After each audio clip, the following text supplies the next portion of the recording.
কিন্তু জনগণের উদ্দেশ্যে কি বার্তা দিতে চাচ্ছেন আপনারা? বিসমিল্লাহির রহমানির রহিম।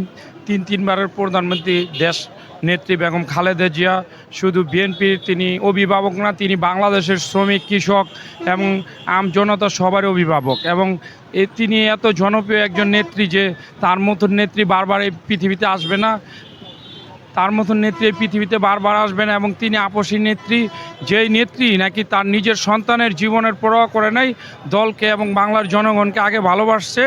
এবং তার ভালোবাসা মানুষের দিকে এতই যে বাংলার আম জনগণ সবাই খালেদা জিয়ার কথা জন্য তিনি আজকে আসবে, এর জন্য লক্ষ লক্ষ লোক আপনারা দেখছেন যে এই যে এয়ারপোর্ট থেকে ঢাকা মগবাজার পর্যন্ত হাজার হাজার লক্ষ লক্ষ লোকে তাকে সম্বর্ধনা জানানোর জন্য লক্ষ লক্ষ লোক এখানে হাজির হয়েছেন, রাজপথে নেমে এসেছে। আজকে রাজপথে নেমে এসেছে।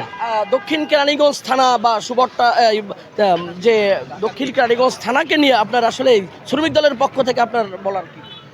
আমাদের দক্ষিণ কেরানীগঞ্জ থানা শ্রমিক দলের পক্ষ থেকে আমাদের দাদা বাবু গয়েশ্বর চন্দ্র রায় এবং নেত্রী অ্যাডভোকেট নিপুণ রায় চৌধুরী, তার নির্দেশে আমাদের সিনিয়র লিডার শাহিন ভাই এবং সোহেল ভাই, তার নির্দেশে আমরা যে এখানে আমাদের দেশনেত্রী বেগম খালেদা জিয়াকে সম্বর্ধনা জানানোর জন্য, তিনি যে চিকিৎসার জন্য বাহিরে ছিলেন, ফ্যাসিস্ট সরকার প্রধানমন্ত্রী শেখ হাসিনা যিনি খুনি সরকার ছিলেন দীর্ঘ 17 বছর, যার মাধ্যমে এই দেশের মানুষ খুনের শিকার হয়েছেন এবং আমাদের নেত্রী চিকিৎসাটা পর্যন্ত পান নাই।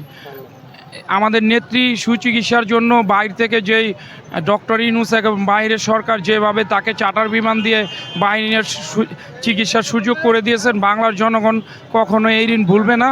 এবং ডক্টর ইউনূসের কাছে দাবি যে বিএনপির যাতে আন্দোলনে আর নামতে না হয়, অতি শীঘ্রই যাতে বাংলার জনগণের ভোটের অধিকার পূরণ করে, এবং আমাদের এই দাবি আমরা প্রত্যাশা করি।